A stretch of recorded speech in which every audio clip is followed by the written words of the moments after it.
Hey folks, so welcome back to our channel. So today we have Piyush joining us. He has numerous admits primarily from the US and Canadian B schools. So welcome on board, Piyush.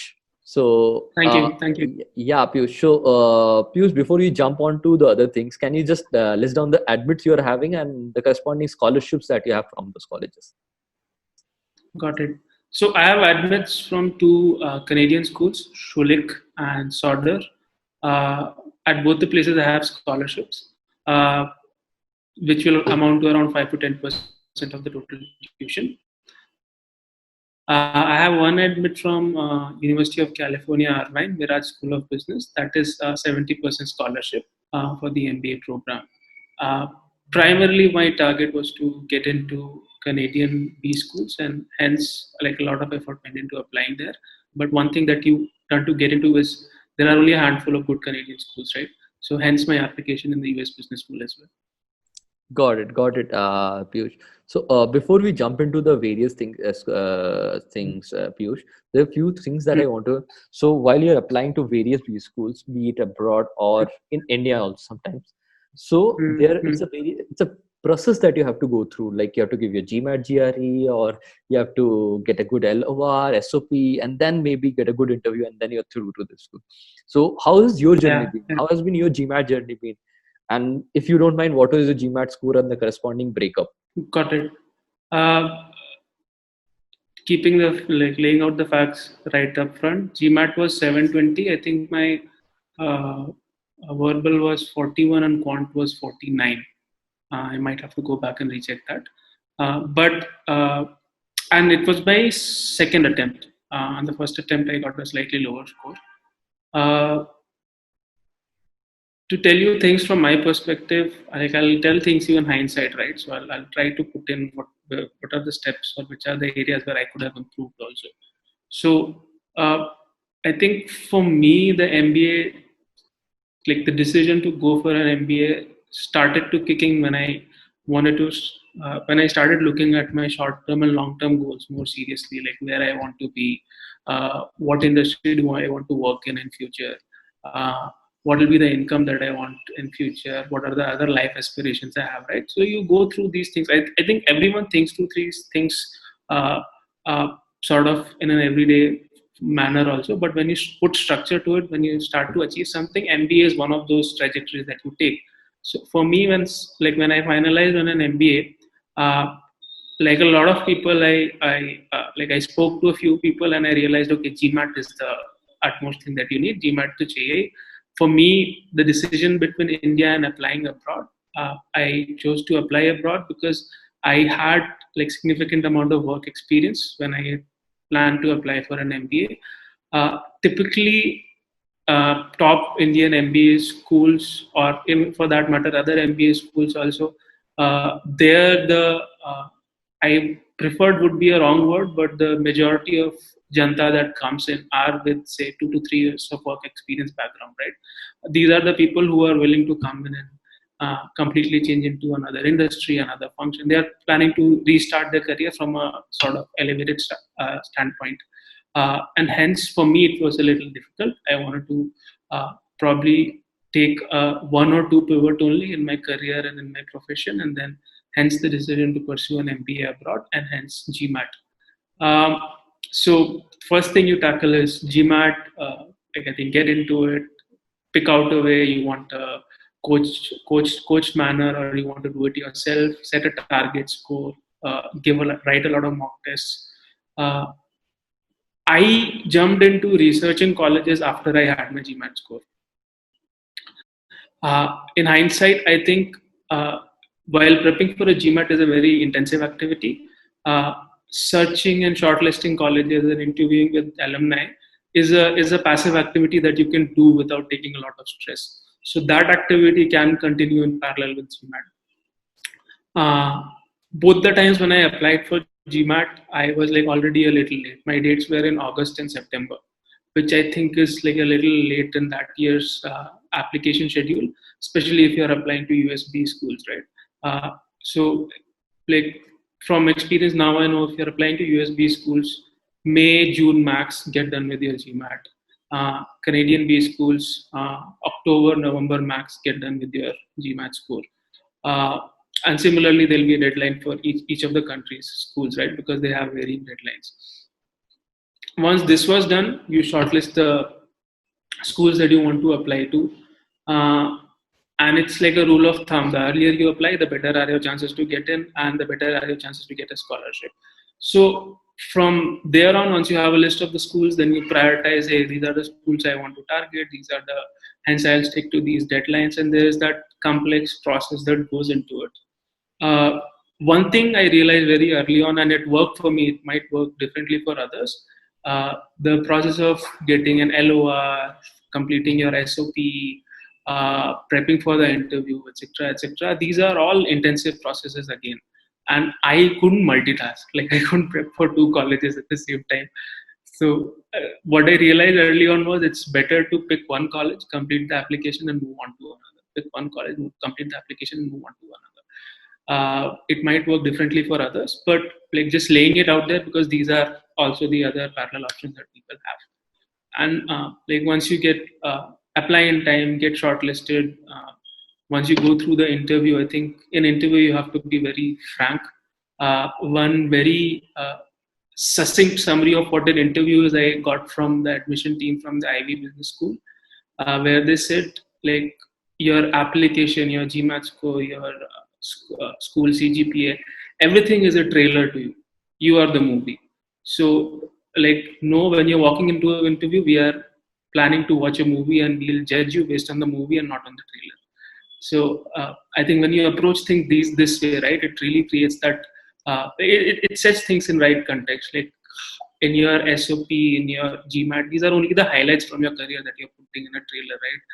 Dash the credit comes, dash the score comes. But when you go into the interview, that's where you have to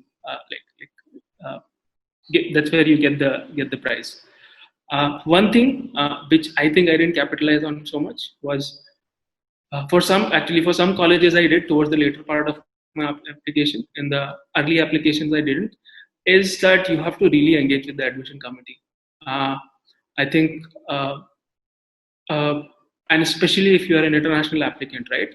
They don't know which college you are from. They don't know which company you have worked in. How are people in that industry working in a different country? So, and these people ultimately represent your profile to the admission committee, right? So you have, like, it's ideal if you are in touch with them. You are telling them about your story. You're setting the context outside what's there in your resume and SOP and LOR, and that, I think that's like a really significant factor in getting you through to the right college. Got it, Piyush.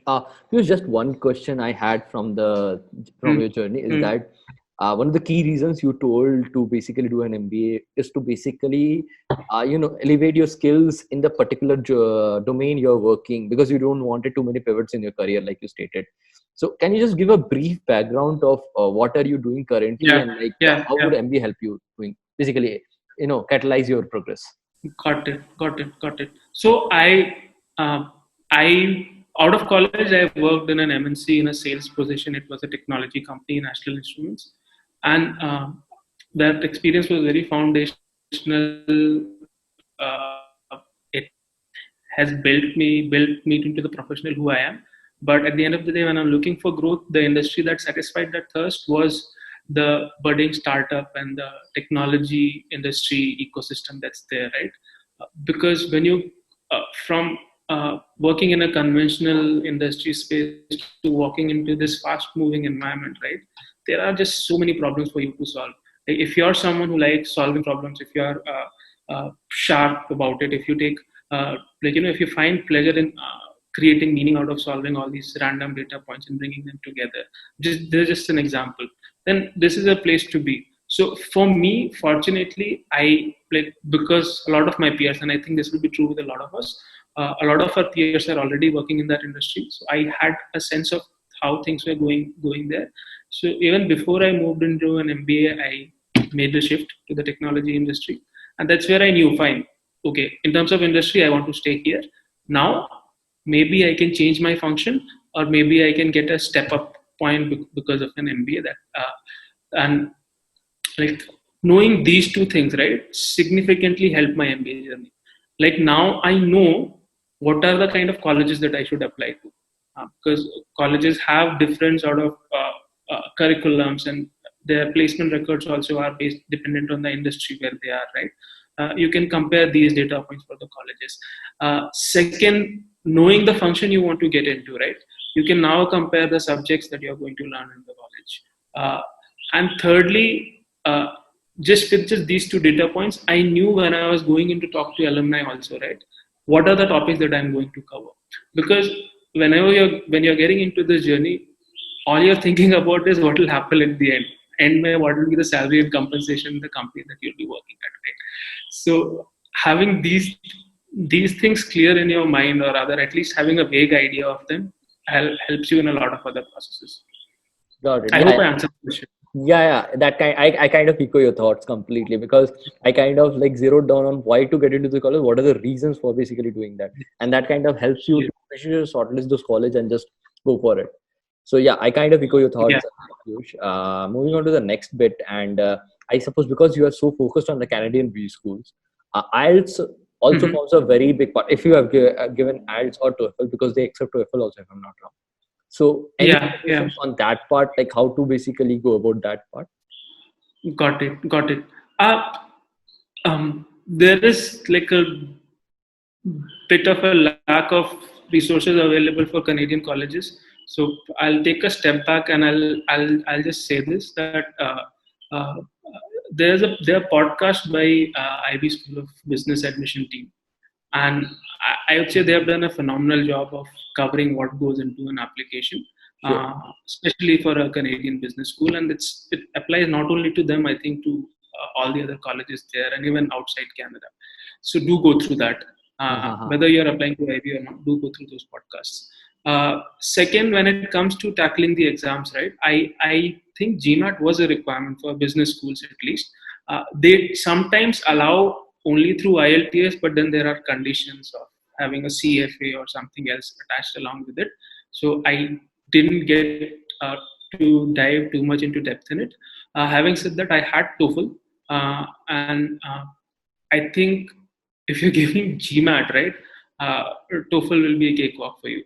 Uh, the only thing that maybe you need to work on additionally for a TOEFL exam is speaking section and the listening section, which is not there in GMAT, and which again, if you're good in verbal in quant, I'll go out on a limb and say that you'll be able to crack those areas.